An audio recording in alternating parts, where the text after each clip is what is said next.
Hi, I'm Brooke, and I'm here today with Nikki, who's going to share with us her carnivore journey. Hi, Nikki. How are Hi. you? Good. How are you? Thanks for having me. Thank you so much for coming on and sharing your story. These stories really help a lot of people, so I'm really glad you came on. Yes, that's my hope. That it's just one person with a crazy diagnosis with not a black and white answer. It's my goal to help people Yeah. diagnosed with fibromyalgia. Yeah. Yeah. So, what was that? What were you eating before carnivore? And then we're gonna find out what it's been like since. Well, my diet was pretty much like Frogger. I just kept trying everything. I moved from Miami to Georgia in 2008. And I remember the first time I got stuck in traffic behind a chicken truck. And, I liked being in denial in Miami that chicken came from the grocery store. So that kind of got me on my vegetarian vegan journey. And I instantly started putting on weight with that. So I was always very healthy, normal weight. And all of a sudden I started getting inflamed. I didn't know what was going on with me. I started going to weight loss centers, actually worked at one. And I have to say, for what they're given with the standard American diet, they do very good jobs. I watched a lot of people lose 100 pounds, feel a lot better. They could tie their shoes. But eventually, sometimes it would start creeping back. But for me, I started feeling sick. I thought I had rheumatoid arthritis. My hands started doing these weird things. And I got diagnosed actually with fibromyalgia back in 2011, and I ignored it. What, during the can you explain what is fibromyalgia?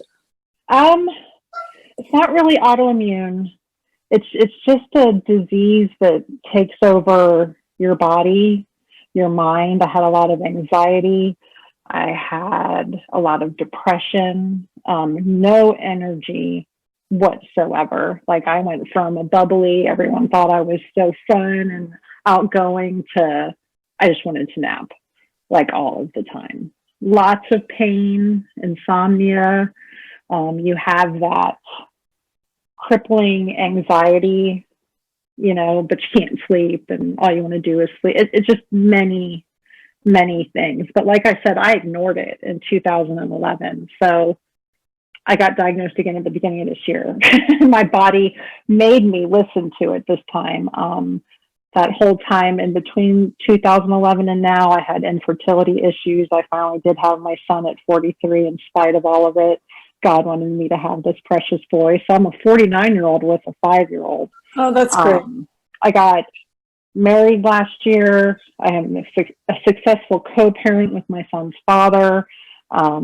Amazing things happened, but also that involves stress. So by the end of last year, my joints were swollen. My left ankle was twice as swollen as my right.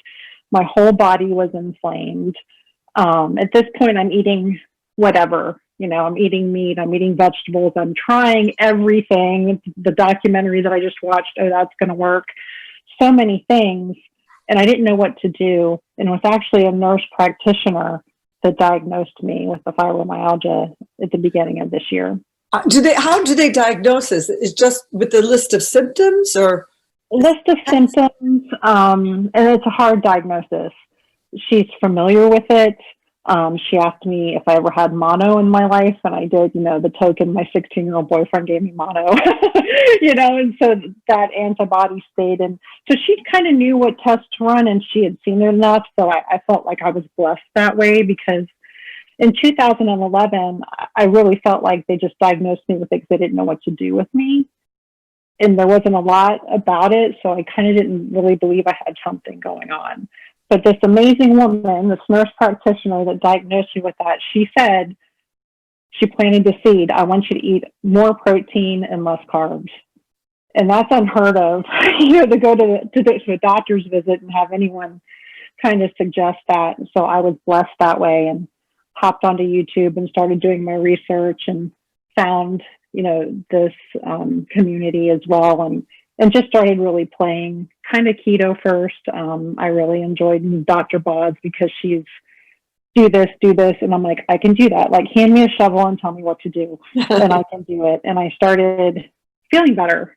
But still sluggish, a little bloated, but better. You know, the thing that broke my heart the most was my 5-year-old son that I waited forever to have say, "Mommy, why are you tired all the time? Mommy, come play with me." And I was just like, you know, so I came across carnivore and I said, you know, I'd already done most of the eliminating carbs, right?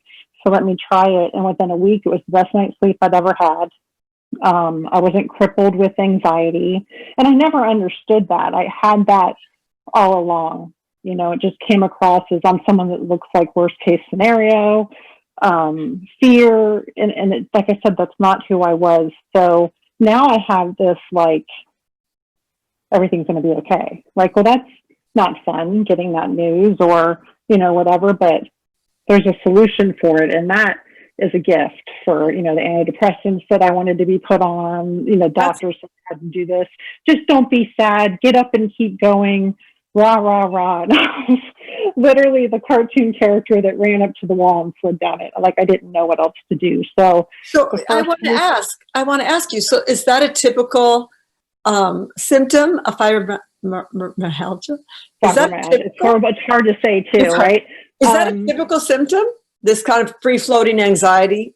Yes, depression, not knowing what's wrong with you. Yeah.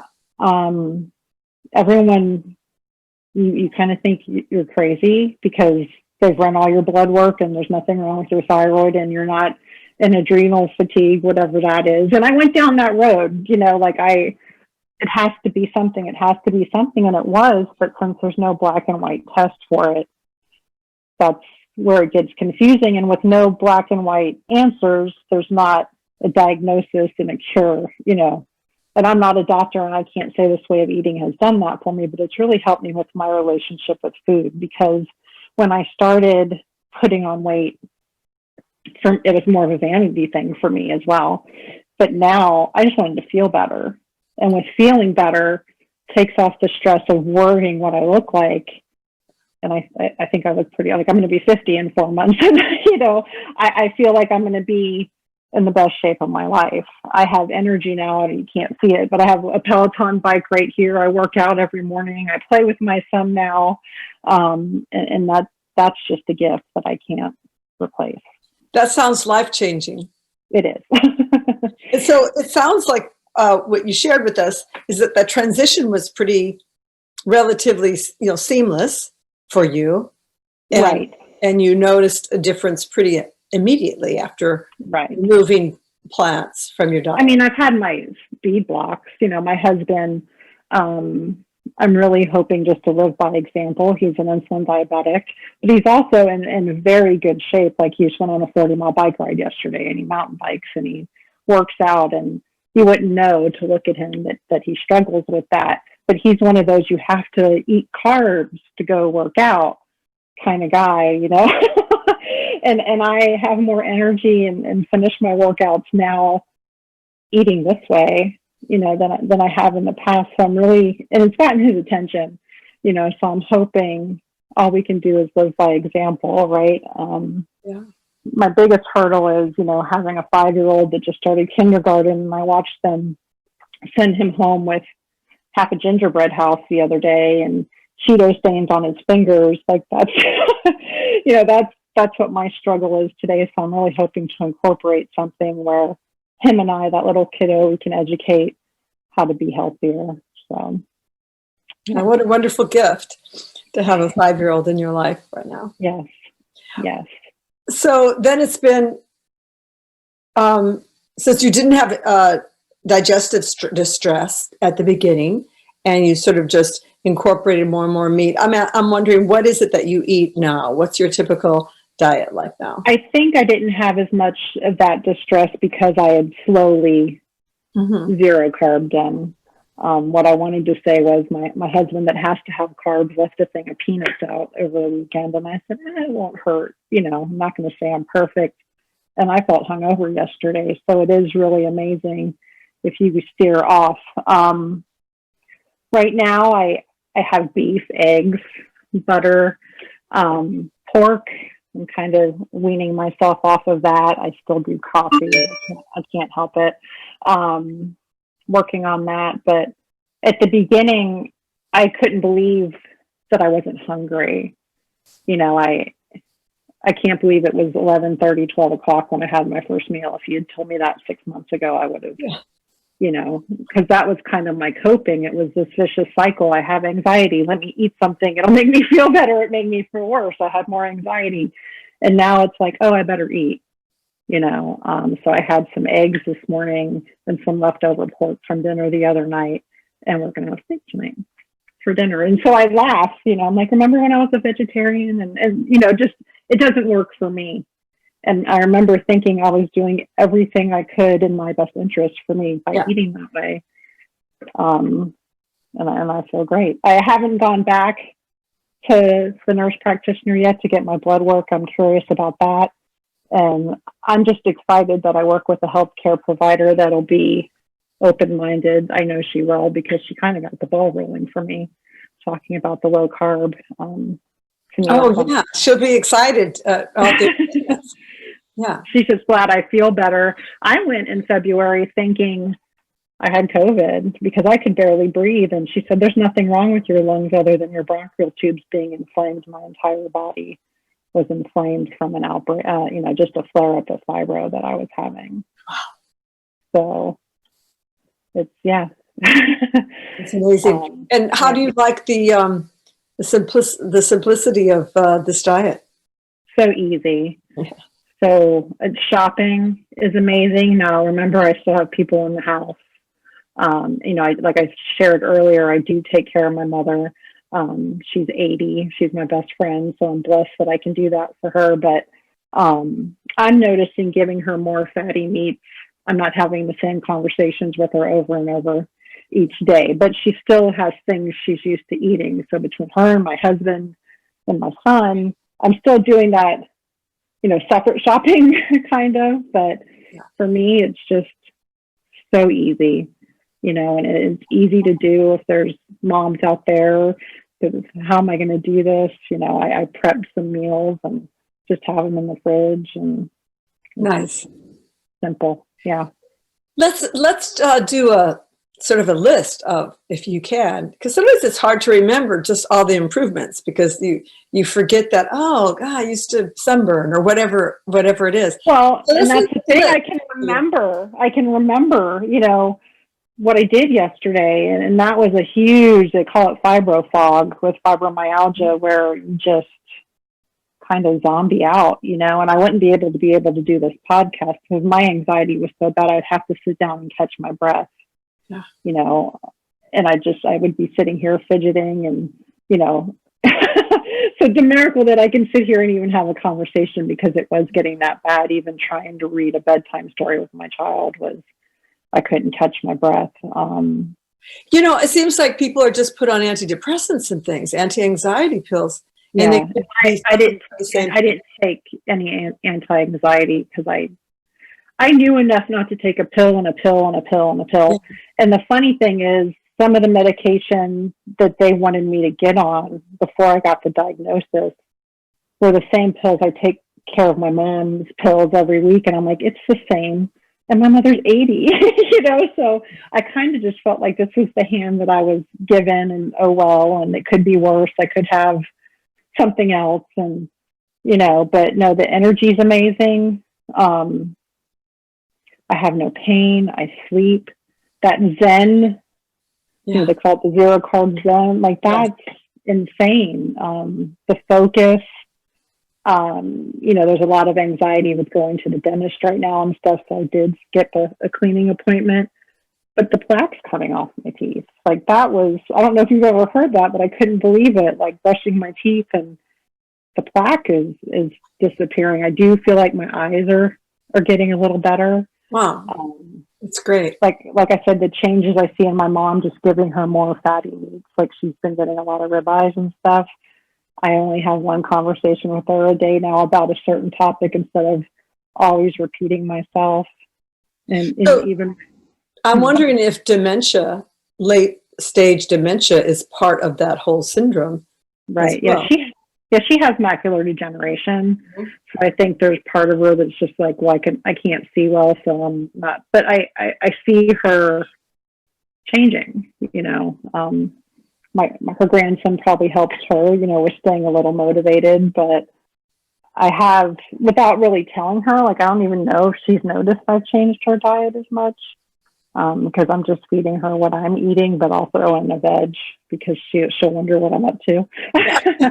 But just having more patience and wanting to take care of her more instead of making it such a fearful thing, because that was real hard on me too. Accepting that it's time to be the parent in that relationship was a lot of that stress for me. But the wanting to live, and like I said, the biggest, not that I don't mean that in a way of like I didn't want to live, but not wanting to get out of bed, and the fact that my son has his mom back, instead of wondering what was wrong with me, is probably the biggest blessing. I do want to tell anyone out there wondering what to do with that diagnosis is you're not crazy. It can get better. And this was a blessing for me to find carnivore, because I was kind of just, like I said, giving up and thinking this is how it was going to be for me. So that's fantastic. That's great news. What would you share with someone else that was suffering from the same thing? Like I said, that it's, you're not alone. And I don't know what will work for me will work for them, but you can start slow and find out your relationship with food, because your relationship might not be my relationship. That there is hope, to do research and find out what you think is good for you and what you've done in the past, and maybe that didn't work, that got me here. Or, I've read stories where it's just crippling, where people can't get out of bed and they're on disability, and so I'm blessed that I found some solutions. Just do your homework, go to MeetRx and just do your research on there. That community, it's great support, isn't it? Yeah. It's amazing. And if I don't have the answer, I can find someone else, like someone can come to me with the fibro, and, as a community work with each other. And I think that that's hands down the most valuable thing that we have. I have this notion that fibro is almost epidemic. Because I think a lot of people have it and they don't realize, just like, Hashimoto's is kind of like becoming real mainstream now. And like I said, I got diagnosed with it pretty much, and you would Google it and it would say, when we don't know what else to diagnose you with, you're going to have this, because it just made, and I really felt like I was crazy, because I would go to doctor and say my symptoms, and they just were like, I don't know, your blood work's fine. And I'm like, okay.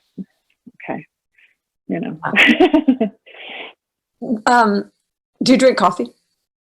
In the morning. I'm from Miami, so I did the Cuban coffee growing up. And then I wonder, you look back on your life and you're like, I wonder if those choices I made, but not as much as I used to. And I usually, some of it for me is the ritual of like making the coffee, and I end up taking just a few sips of it. Maybe it's because I'm a mom and I'm getting into school too. Who knows? But the coffee sips are more than I drink it.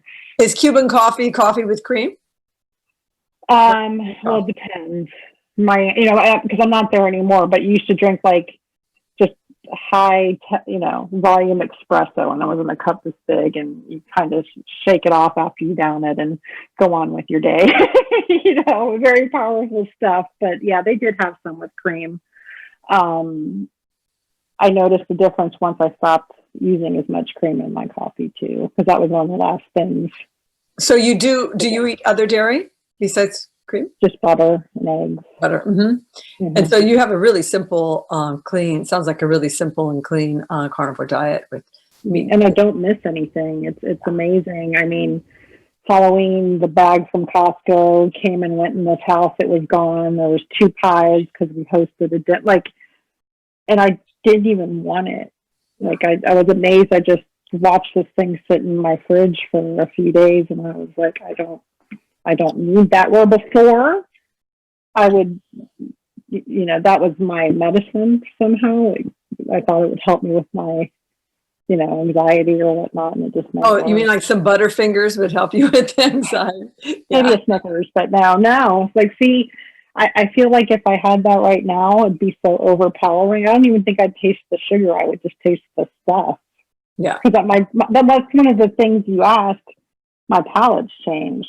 Yeah. And if I do veer off, I'm like, that didn't taste like that before. That doesn't taste not so good. Not so good. Yeah. When you do, have you noticed if you incorporated something like nightshade vegetables or something into your diet, have you noticed anything, a reaction like joint pain or whatever? Well, I knew that before that I had in my homework with fibro, even in 2011, I knew nightshades were not great. As time went on, I still ate French fries and wondered why I felt horrible the next day, But so yes, definitely. And even that handful of peanuts I had the other day, not that it's a nightshade, but that affected me. And I don't sit around and say, I wonder if this is going to affect me. Like I went on with my life. And then the next day I was like, oh, and I had to think about what did you do different? And that's what's so amazing about this lifestyle is good or bad. Like when I stopped drinking as much coffee, I saw the positive consequence of that as well. So, yeah, absolutely. With trial and error, you kind of see whether it's really worth it or not. It's feeling good. This has definitely been worth it. Yeah, this has definitely been worth it. If you had told me, like I said, the girl behind the chicken truck that swore she was never going to eat meat again, I can't imagine living any differently than I am right now. So right now you're eating fatty meat. Do you add other fat besides butter? I guess you do eat a lot of butter, maybe on your meat. Right. I'll eat bacon. So like I'll cook eggs in my bacon grease, things like that. I'm just really trying to keep it, one ingredient, steak, butter, eggs. How many times a day do you eat? Two. 2 times. Mm-hmm. Two. But I'm not going to beat myself up if I wake up in the morning hungry. Right. I remember the first time I forgot to eat. That was amazing. I was like, wow, it's 11 o'clock and I didn't eat breakfast, And I didn't really, I was more afraid of, I don't know, for me, I'm going to work on the one meal a day. I don't see me being an OMAD kind of girl yet. But if I'm hungry, I'm going to eat. Sometimes it's 2 times a day. Sometimes it's 3 times a day. Because I feel like if I restrict myself so much, it's a slippery slope for me. Like, oh, I messed up, so I might as well go do it's not necessary. Yeah.